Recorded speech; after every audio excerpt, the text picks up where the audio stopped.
नमो तस् भगवतो अरहतो सम्मा सम्बुद्धस्स। नमो तस् भगवतो अरहतो सम्मा सम्बुद्धस्स।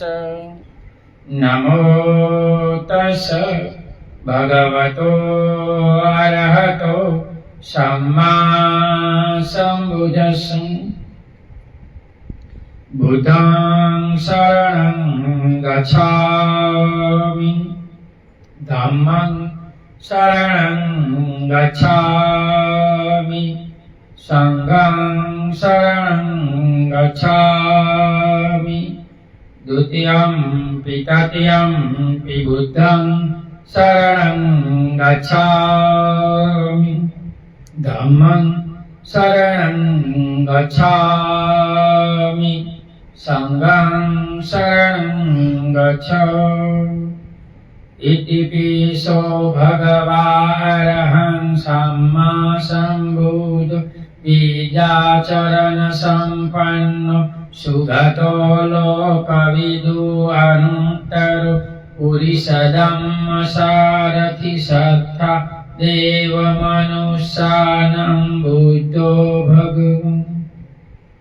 स्वाखातो भगवता धम्मो सन्दीक्षिको अकालिको एहि पशिको औपनायिको पच्छतं वेदितवो युधुम्।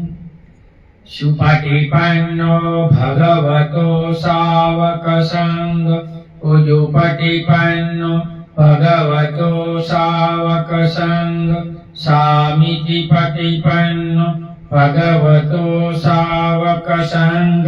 यदिदं चत्वारि पुरुषयुगानि अष्ट पुरुषपूगल स भगवतो सावक संघो आहुनेयो बाहुनेयो दक्षिणीयो अंजलि करणीयो अनुत्तरं प्रियं खेतं लोकसं। साधु साधु साधु। वर्षावास में अमर बोधिराज सुरेंद्रनगर गुजरात से भिक्षु पथिक बोधिसत्व डॉक्टर भीमराव आंबेडकर लिखित ग्रंथ भगवान बुद्ध और उनका धम्म पढ़ रहे हैं। दूसरे भाग का तीसरा का 7वां पेटा भाग जीवक की धम्म दीक्षा। जीवक ने राजगुरु की एक वेश्या सालवती के गर्भ से जन्म धारण किया था। जन्म के तुरंत बाद ही उनके एक टोकरी में डालकर कूड़े की ढेरी पर फेंक दिया गया।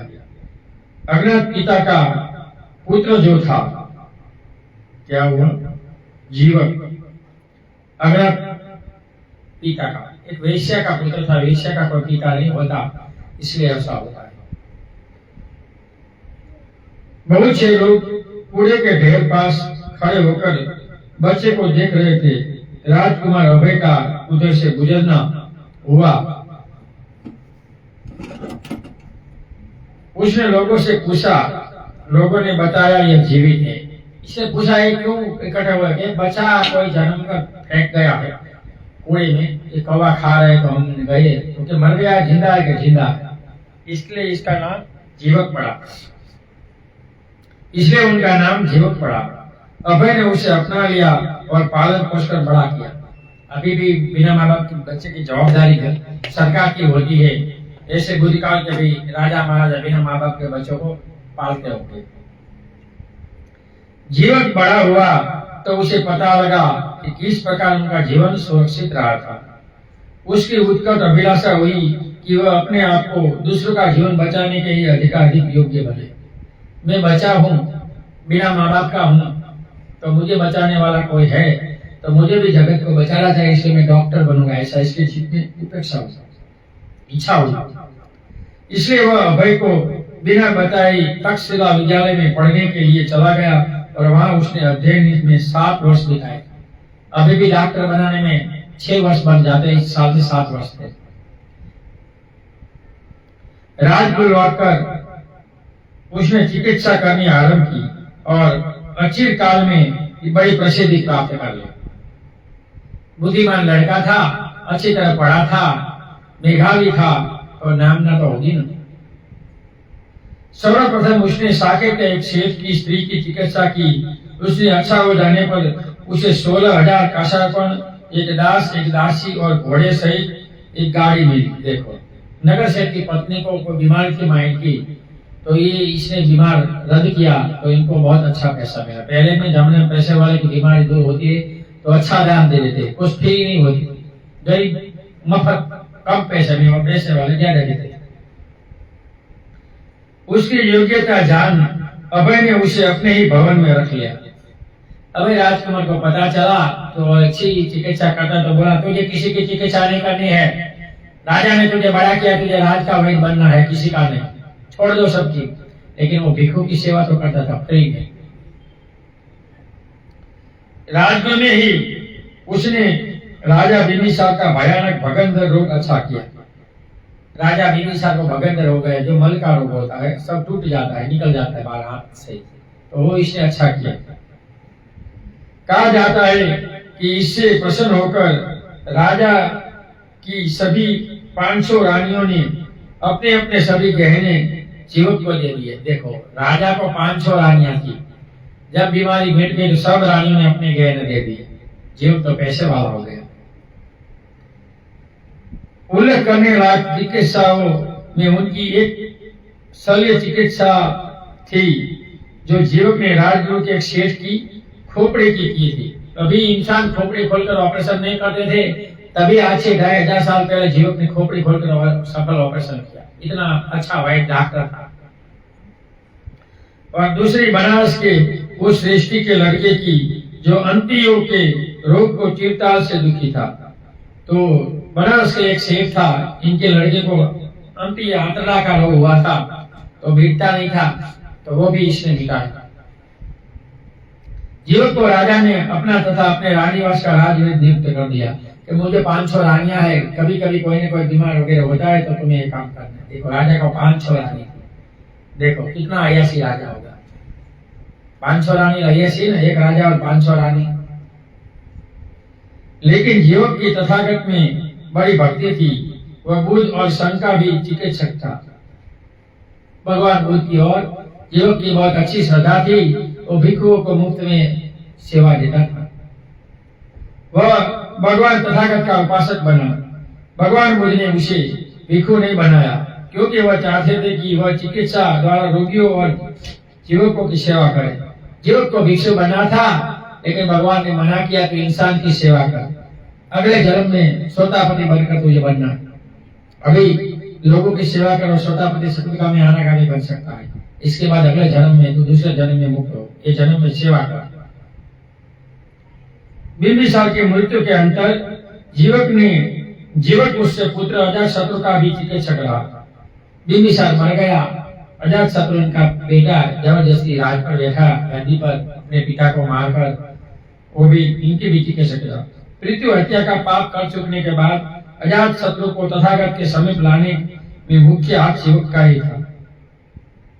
पिता की हत्या की थी देवदत्त को मिलकर। देवदत्त ने एक बुरा काम करवाया था, तो ये 4 कर्म वाले गुरु कर्म होते हैं, वो नरक में भोगते, अविची नरक में जाते हैं। बुद्ध की हत्या करना, बुद्ध की हत्या तो कोई नहीं कर सकते। बुद्ध का लहू बढ़ाना, संग भेद करना और माता पिता की हत्या करना, ये गलत है। करेंगे तो गुरु कर्म है, वो इसको जाना ही पड़ता है, छुटकारा नहीं। तो यहाँ ये समाप्त हुआ। आगे 8वां, रटपाल की धम्म दीक्षा। एक बार जब भिक्षु संघ सहित भगवान बुद्ध कुरु देश में चारिका कर रहे थे। कुरु देश यानी हरियाणा प्रदेश, दिल्ली के ऊपर का भाग, जो महासती प्रधान सूत की देशना भगवान ने वहां दी। 7 दिन में आप अनंत हो सकते हैं। किसी को ये पुस्तक पढ़ना है तो पाली तो गुजराती मेरे पास है, पढ़कर एकाध भोगकर आप इसके ऐसे करेंगे अपने आप, तो आप मुक्त हो सकते हैं। अगर करना है तो इसमें लिखा है, ऐसे करेंगे तो आप मुक्त होंगे 7 दिनों से, जन्म मरण से मुक्त होंगे। जो वह कुरु जनपद के ही थूलकोटिक नाम के एक निगम में ठहरे थे। तो भगवान एक थूलकोटिक निगम में ठहरे थे, तब की स्टोरी है। जब कुरुवासियों को पता लगा कि भगवान बुद्ध के दर्शनार्थ पहुंचे। कुछ लोगों को पता चला कि भगवान बुद्ध हमारे नगर में आए हैं, तो नगर के सब लोग भगवान के दर्शन करने पधारे। जब वे आकर बैठ गए तब भगवान तथागत ने उन्हें धर्म उपदेश दिया। उपदेश श्रवण कर चुकने पर थूलकोटिक के ब्राह्मण गुरुपति उठे और श्रद्धापूर्वक प्रणाम कर चले गए।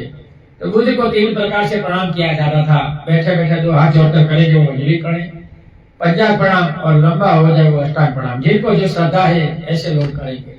अंजलि करो, पंजाब प्रणाम करो या अष्टांग प्रणाम करो, जो भी करो कर सकते हैं।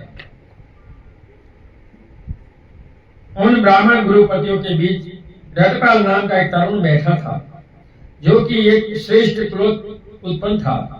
उनके मन में आया, जहां तक मैं समझा सकता हूं कि धर्म का भगवान बुद्ध ने उपदेश दिया है, गृहस्थ में रहते हुए उसे उसकी उतनी पवित्रता, उतनी संपूर्णता के साथ आचरण में लाना आसान नहीं है। भगवान बुद्ध का धर्म संसार में रहकर नहीं आप पाल सकते, इनके लिए आपको भिखु बनना पड़ता है। इसलिए ये सब भिखु बने।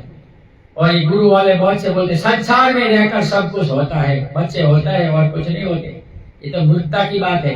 तो भगवान बुद्ध ने संसार क्यों छोड़ा? आप बोलते हैं संसार में रहकर हो सकता है।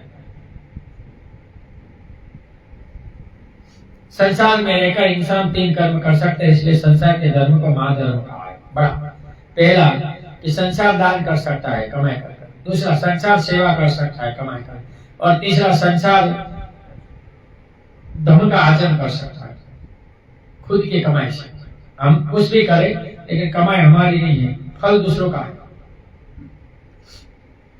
ये कैसा हो यदि मैं बाल दाढ़ी मुंडा कासा वस्त्र धारण कर गृहस्थ न रहकर प्रवजित बन जाऊं, घर बारी से निकल जाऊं। जब ब्राह्मण गुरुपति अभी बहुत दूर नहीं भी गए होंगे, रटपाल भगवान बुद्ध के पास आया और अभिवादन कर चुकने पर अनंतर उसने अपना विचार भगवान की सोच सेवा में निवेदन किया, प्रार्थना की, भगवान मुझे प्रवज्ञा उपसदा मिले, मैं भिक्षु बनना चाहता हूँ। इस संसार से मैं उब चुका हूँ, मुझे संसार में नहीं रहना। भगवान आप अपना शिष्य बनाए, मुझे भिक्षु बनाए। भगवान ने पूछा, रटपाल उनके लिए तुम्हें अपने माता पिता की अनुज्ञा लेनी चाहिए। बुद्धिज्म में जब प्रवज्ञा होती है तो दे देते, लेकिन उपसंधा के वक्त शादी हो गए तो पत्नी की मंजूरी लेनी पड़ती है, वरना माता पिता की मंजूरी लिखित लेकर जाना पड़ता है। उनके बिना जो अच्छे भिक्षु होते हैं वो नहीं देते, बाकी तो दे देते हैं। अभी तो ऐसा कुछ नहीं है, मजाक करो, क्योंकि अच्छे भिक्षु गाँव में मूल परंपरा बुद्धिज्म में 2 परंपरा, मूल परंपरा गुरु शिष्य परंपरा जो बुद्ध ने दी वो, और पीछे से नालंदा में संस्कृत में पाली का अनुवाद हुआ, और आचार्य परंपरा है। भिक्षु भी कुछ करे, उपासक भी कुछ करे, इसलिए इंडिया में बुद्धिज्म बढ़ नहीं रहा है। मूल परंपरा में उपासक और भिक्षु दोनों शिव संबंधी प्रज्ञा पर चलते हैं, तो वो परंपरा आगे बढ़ती रहेगी। वो परंपरा के भिक्षु इंडिया में कम है।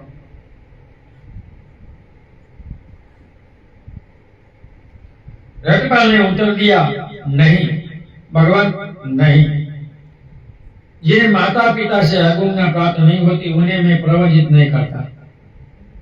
ऐसे तो 21 प्रकार के लोगों को प्रवजित नहीं करते। बीमार को नहीं करते, कोढ़ी को नहीं करते, माता जी होते हैं इनको नहीं करते, टूटे हुए हाथ पैर और ये होते हैं इनको नहीं। जैसे 20 लोगों को उपसदा देने, मिलिट्री के इंसान को, राजा के इंसान को, ऐसे 20 प्रकार कर्जदार को, ऐसा 20 प्रकार के लोगों को नहीं मिलती। उनके माता पिता से अनुज्ञा प्राप्त नहीं होती, उन्हें मैं प्रवजित नहीं करता। तरुण बोला, मैं अनुज्ञा प्राप्त करने का प्रयास करूंगा भगवान। वह उठा और अत्यंत विनम्रता पूर्वक भगवान बुद्ध से विद्या ग्रहण की। घर पहुंचकर उसने माता पिता से अपना विचार प्रकट किया और उनसे भिक्षु बनने के लिए अनुज्ञा मांगी। अपने माता पिता से कहा कि मैं भिक्षु बनना चाहता हूँ, मैं संसार से उब चुका हूँ, मुझे संसार में नहीं रहना है, मुझे जन्म मरण रूपी चक्कर से मुक्त होना है, आप मुझे अनुज्ञा दे, मैं भिक्षु बनकर विमुक्त हूँ। माता पिता बोले, रटपाल तू हमारा प्रिय पुत्र है, अत्यंत प्रिय पुत्र है, अकेला पुत्र है, तू ही हमारा एकमात्र पुत्र है, तू आराम में रहा है, आराम में पड़ा है, तुझे दुख का कुछ अनुभव नहीं। खा पी मौज कर और चिंता जितने चाहे पुण्य कार्य कर, तुम्हें प्रवजित होने की अनुज्ञा में नहीं देते। तुम्हारी बीवी का क्या होगा, ये एक पीढ़ी की संपत्ति का क्या होगा, हम तुझे अनुज्ञा नहीं देंगे। तुम नहीं रहोगे तो हमारा जीना दुभर हो जाएगा, हमारे लिए जीने में कुछ आनंद नहीं रहेगा। हम तुम्हें जीते जी घर से बेघर और भिक्षु बनने की अनुज्ञा नहीं देंगे। कौन बोलते हैं? रटपाल के माता पिता।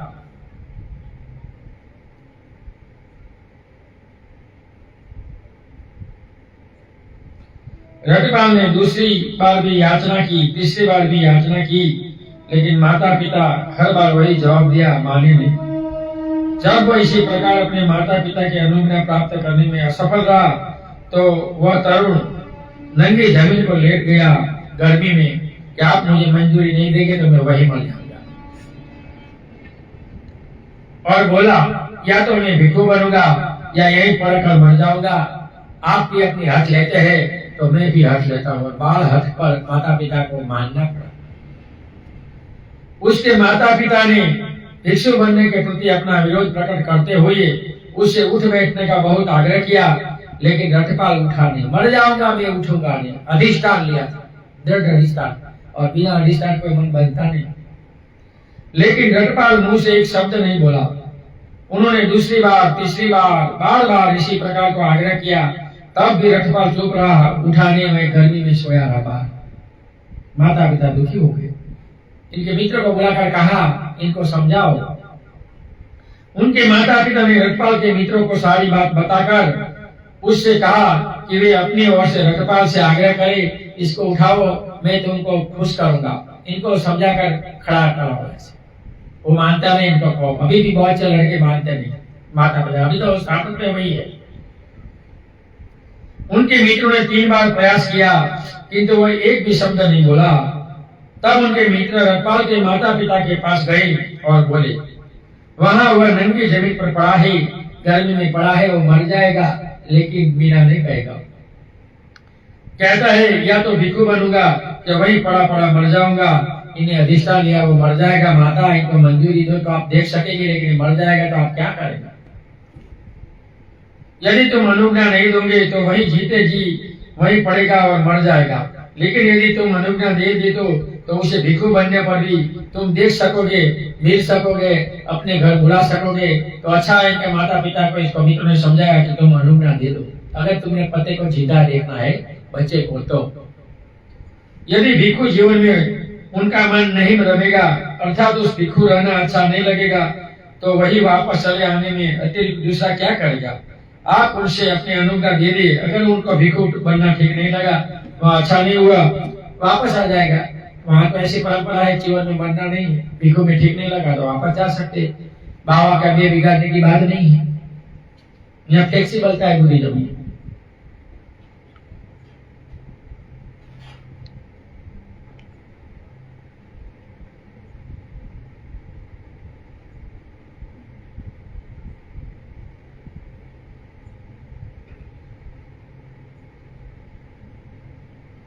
माता पिता ने अनुज्ञा दे दी। अच्छा, हम अपने अनुज्ञा देते हैं, किंतु भिक्षु बनने के बाद हमें मिलने के लिए आना होगा। भाग नहीं जाना, हर साल हमें माता पिता से मिलने आना है, पूछो। वो हाँ बोलता। उनके मित्र तुरंत रटपाल के पास गए। उन्होंने उसे जाकर कहा, तुम्हारे माता पिता ने तुम्हें इस शर्त पर भिक्षु बनने की अनुमति दे दी है कि भिक्षु बनने पर तुम उनके हर साल मिलने आओगे।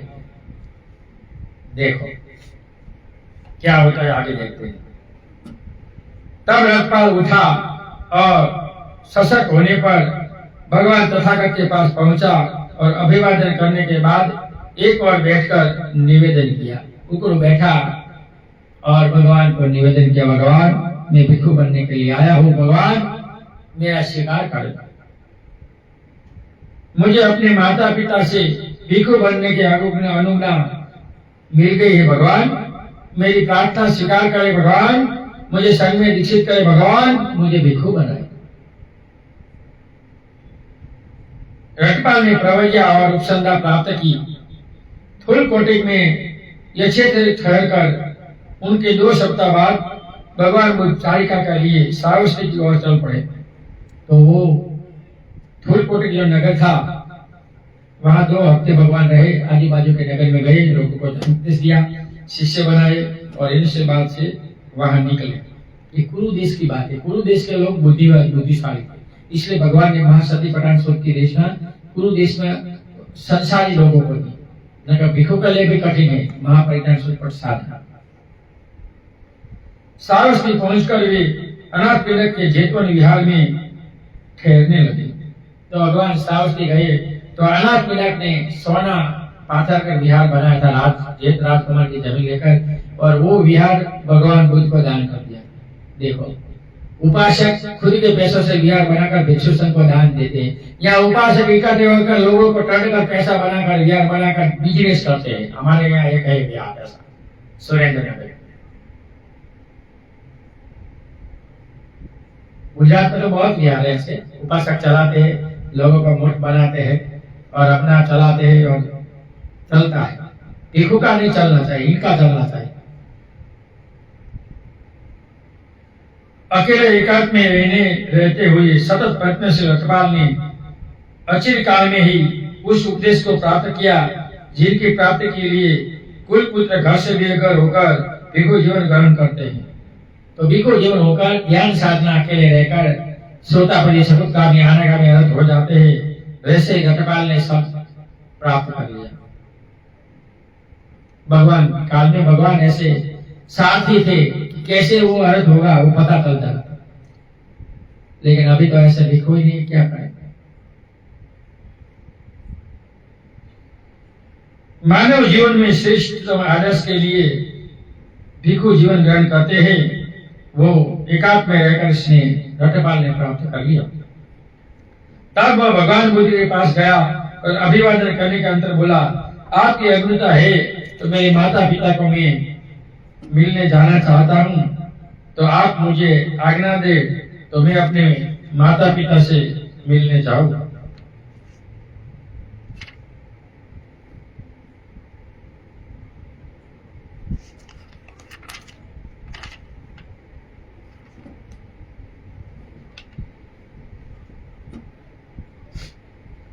अपने चित्त से रटपाल के चित्त को जानकर और रटपाल के पुनः गृहस्थ न बनने के बारे में पूरी तरह आश्वस्त होकर भगवान ने उसे जब चाहे जाने की अनुमति दे दी। भगवान ने कहा कि तू जा सकता है रटपाल।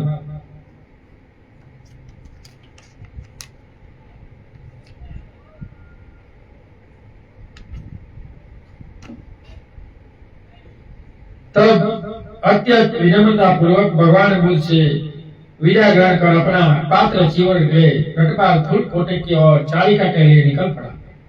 जहां पहुंचकर उसने कुरु नरेश के मृग उद्यान में विहार किया। जो कुरु नरेश का मृग उद्यान था, जहां हिरण रहते थे, सब एक बगीचा था, वहां गए। दूसरे दिन प्रातःकाल जब वह भिक्षाटन के लिए निकला तो प्रत्येक घर के सामने भिक्षा को निमित्त खड़ा होता हुआ रटपाल अपने ही घर के द्वार पर पहुंचा। गांव में अपना घर था, फिर भी वो भिक्षा मांगा, अपने घर नहीं गया। अनंतर कमरे के बीच दरवाजे में उनका पिता कंघी से अपना बाल सवार रहा था। वो अपने घर से निकला भिक्षा लेने के लिए, जिनका बापा बाल सवार था, लेकिन अपने बच्चे को पहचान नहीं सका। रटपाल को दूर से आते देखकर बोला, ऐसे शील निंदों ने मेरे इकलौते प्रिय पुत्र को घर से बेघर कर दिया है, इनका दर्शन करना भी बेकार है। गाली गलौज किया। इसलिए अपने ही पिता के घर रटपाल को कुछ नहीं मिला, एक इनकार तक ही मात्र गालियां मिली। कैसे मुंडों ने मेरे बेटे को ले लिया, तो गालियां मिली, कुछ नहीं मिला। इनका पिता अपने बेटे को पहचान नहीं सका। ठीक उसी समय घर की दासी पहले दिन का वासी चावल फेंकने जा रही थी। रटपाल ने उसे कहा, बहन यदि फेंकने जा रही है तो ये मेरे पात्र में डाल दें। इनके पात्र में कुछ भिक्षा नहीं मिली थी, अपने घर के पिता की गालियां मिली। जब वहां से दूसरे दरवाजे के पीछे के दरवाजे से निकला तो दासी वासी चावल डालने जा रही थी। तो उसने देखा वो दासी को जानता था, लेकिन मुंडन हुआ था। कहा कि बहन, अगर तू डालने जा रही तो ये भिक्षा मुझे दे दे। जब दासी ने पात्र में वासी चावल डाल रही थी, उसने रटपाल के हाथ पांव और स्वर को पहचान लिया और वह दौड़ी दौड़ी अपनी मालकिन के पास गई और बोली, मालकिन, मालूम होता है कि छोटे मालिक वापस आए।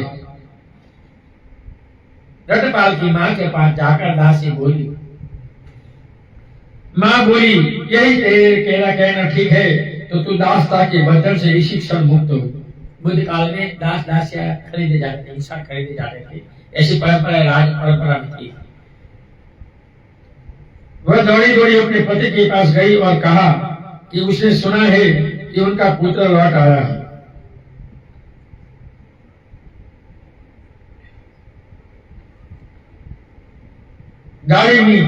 गाड़ी के नीचे बैठा रटपाल वह वासी चावल खा रहा था कि पिता का पहुंचा और बोला, प्रिय पुत्र, क्या यह हो सकता है कि तुम भी बैठे यह वासी भात खा रहे हैं? क्या तुम्हें अपने घर नहीं आना चाहिए था? रटपाल का उत्तर था, गुरुपति, हम घर से बेघर का क्या कर, हमें तो घर छोड़ चुके हैं। हाँ, मैं तुम्हारे घर आया था जहाँ मुझे कुछ नहीं मिला, इनकार भी नहीं, मात्र गालियां आपने दी। इनके पिता को बहुत दुख हुआ, क्या करें? पुत्र, आओ घर चले। नहीं गुरुपति, मेरा आज का भोजन हो चुका है, अब मैं कुछ नहीं खाऊंगा, मैं कल खाऊंगा गुरुपति, आज मेरा समाप्त हो गया। अच्छा, तो पुत्र, कल का भोजन ग्रहण करने का वचन दो।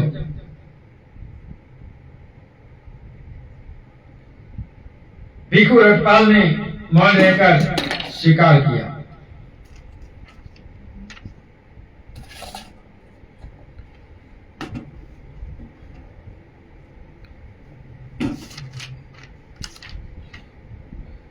तब पिता के भीतर गया, अपने आज्ञा दी कि सोने का ढेर लगाकर उसे चटाई पर ढक दिया जाए। उसके बाद उनके अपनी पुत्र वधू से, जो रटपाल की पूर्व भार्या थी, कहा कि वह आपको अच्छे से अच्छे सुगार से अलंकृत करे, जिससे अलंकृत देखकर उनका पति उससे प्रसन्न हो जाए। रात के बीतने पर घर में अच्छे से अच्छे भोजन तैयार किए।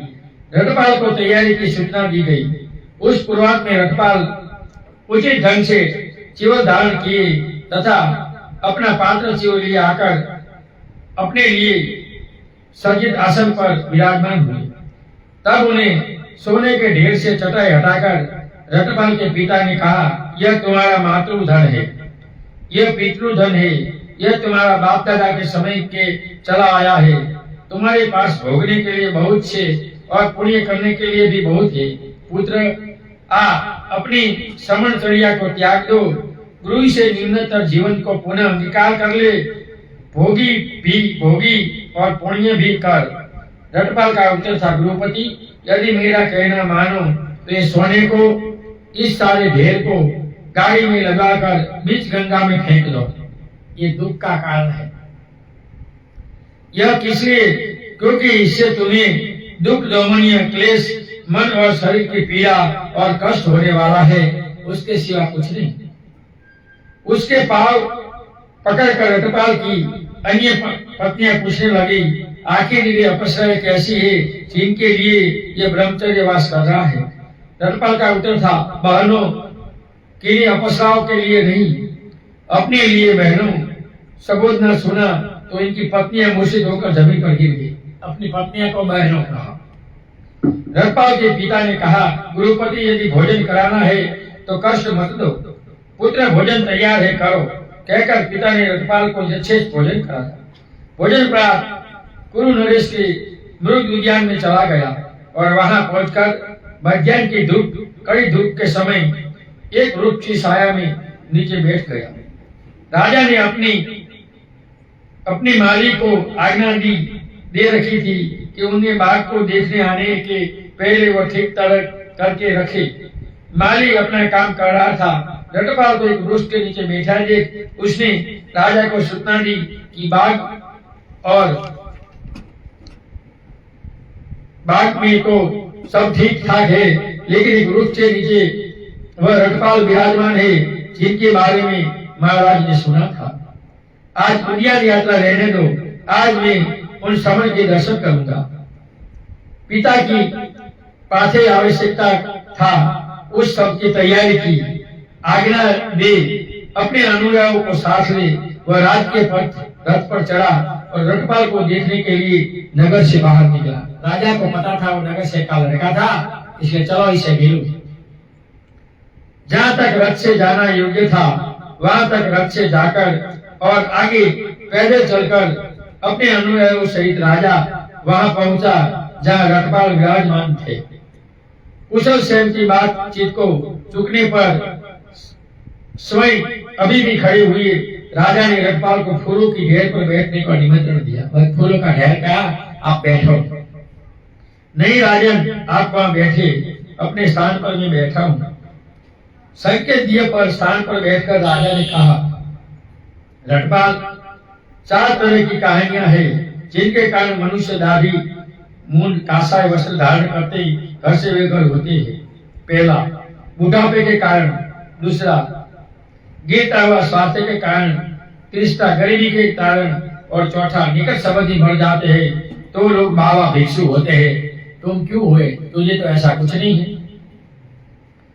एक मनुष्य को लोग जो वृद्ध होने पर, बहुत आयु प्राप्त हो जाने पर, जराजीर्ण हो जाने पर, अंतिम समय के नजदीक आ पहुंचने पर या तो और कमाने के कष्ट का अनुभव होता है या जो कुछ उसे पास है उसे गुजारा नहीं चलता तो वह घर से बेघर होने का निश्चय कर लेता है। इन्हें बुढ़ापे से उत्पन्न होने वाली हानि कहते हैं। लेकिन तुम्हारी तो अभी चढ़ती जवानी है, काले केस है जिन्हें सफेदी छू नहीं गई, सुंदर ये प्राण है। तुम्हें तो वाकई से उत्पन्न होने वाली किसी हानि का खतरा नहीं। तुम्हें क्या जाना देखा, क्या सुना, तुम घर से बेघर हो गए। राजा इनको पूछता है, किसको? रटपाल अपने बगीचे में बैठा रखा। या मनुष्य को जो रोगग्रस्त है, जिसे बड़ा कष्ट है और जो बहुत बीमार है, उसे या तो कमाने में कष्ट अनुभव होता है या कुछ उनके पास से गुजारा नहीं चलता तो वह घर से बेघर होकर निश्चय करता है। इससे गिरते हुए स्वास्थ्य से उत्पन्न होने वाली हानि कहते हैं। लेकिन तुम न तो बीमार ही हो, न तुम्हें कष्ट ही है, न तुम्हारा हाजमा अच्छा है। तुम्हें गिरते हुए स्वास्थ्य से उत्पन्न होने वाली किसी हानि को कोई खतरा नहीं है। तुमने क्या जाना देखा सुना कि तुम घर से बेघर हो गए? या एक मनुष्य का जो बड़ा धनी रहता है, जिनके पास बड़ी संपत्ति है और धीरे धीरे उनका नाश हो गया है तो उसे और कमाने में कष्ट अनुभव होता है। या जो कुछ करके पास है उसे नहीं चलता तो वह घर से बेघर होकर निश्चय कर लेता है। उसे दरिद्रता से उत्पन्न होने वाली हानि कहते हैं। लेकिन तुम तो न दरिद्र हो न संपत्ति शून्य हो। तुम्हें तो दरिद्रता की उत्पन्न होने वाली किसी हानि से कोई खतरा नहीं। तुमने क्या जाना देखा, क्या सुना, तुम घर से बेघर हो। राजा रटपाल को पूछते या एक मनुष्य को जो कितने सगे संबंधी जाते रहे, कितने रिश्तेदार का मरण हो गया, उसे या तो और कमाने में कष्ट होने लगता है या जो कुछ उनके पास है उससे गुजारा नहीं चलता तो घर से बेघर होने का निश्चय कर लेता है। उसे संबंधियों के मरण के उत्पन्न होने वाली हानि कहते हैं। लेकिन तुम्हारे मित्र सगा संबंधी से मरण के उत्पन्न होने वाली किसी हानि से कोई खतरा नहीं है। तुम्हें क्या जाना देखा सुना कि तुम घर से बेघर हो? राजन 4 सवाल पूछता है। 4 कारण लोग बाबा बनते हैं, ये दिखा दिया सन्यासी बाबा। राजन ने घर से इसलिए गया कि मैं 4 बातें जानी देखी और जानने वालों को देखकर मैं सम्यक सबूत से सुनी। पहली बात, ये संसार अनित्य निरंतर परिवर्तनशील है। संसार में किसी का कोई नहीं है, सब अपने कर्म का है। इसलिए मैं निकल गया कि मैं अपने कर्म का तोड़ूं। संसार का कोई मालिक या संरक्षक नहीं है। संसार में ईश्वर, आत्मा, परमात्मा, ब्रह्म ऐसा कोई नहीं है। मृत्यु पर कोई बचा नहीं सकता इंसान को, इनका कर्म ही बचा सकता है। तीसरा, हमारा कुछ भी नहीं, हम कुछ भी पीछे छोड़ जाना है। यहाँ जो लाए हैं, जो कमाते हैं, रहते हैं, छोड़कर जाना है। अकेले खाली हाथ आया, खाली हाथ जाना है। राजन, इस संसार में कुछ साथ आने वाला नहीं। ये संसार तृष्णा के वशीभूत होने से संसार में दुख है। जाति भी दुखा, जन भी दुखा, मण भी दुखा, योगो भी दुखो, योगो भी दुखो, पंच उपादान खड्डा दुखा, लभते दुखी न लभते भी दुखा। तो 10 प्रकार के दुख संसार में जन्मने वालों को भोगना पड़ता है। इस संसार में कोई सुख नहीं रहता। ध्यान साधना अच्छा सुख है, निर्वाण अच्छा सुख है राजन, इसलिए इस संसार से निर्वाण के हो गया। यह अद्भुत है राजा कहकर उसी विषय में भगवान का कथन कितना सत्य है ऐसा कहकर राजा इनके पैर में पड़ा और वहां से चल बसा। यहाँ ये तीसरा भाग खत्म होता है, चौथा भाग हम कल पढ़ेंगे। ऑनलाइन और सामने सुनने वाले सभी लोगों को सुने हुए धम का मैं पुण्यानुमोदन करता हूँ। सुने हुए धम से आप सभी लोग सुखी हो, निरोगी हो, आपका कल्याण हो, आपका मंगल हो। ऑनलाइन और सामने सुनने वाले सभी लोगों को भाषा के कारण, वाणी के कारण मैंने समझाने का प्रयत्न किया। इससे मेरा कोई किसी का दिल दुखाने का मतलब नहीं था। मेरे कारण किसी का कोई दिल दुखा है तो मैं 2 हाथों के क्षमा चाहता हूँ। नथि मे शरणम अयम बुद्धो मे शरणम वरम एतेन सच्चवाजेनम होतु मे जय मंगलम। नथि मे शरणम अयम धम्मो मे शरणम वरम एतेन सच्चवाजेनम होतु मे जय मंगलम। नथि मे शरणम अयम संघो मे शरणम वरम एतेन सच्चवाजेनम होतु मे जय मंगलम। नमो बुधाय, नमो धम्माय, नमो संघाय। साधु साधु साधु, सबका मंगल हो।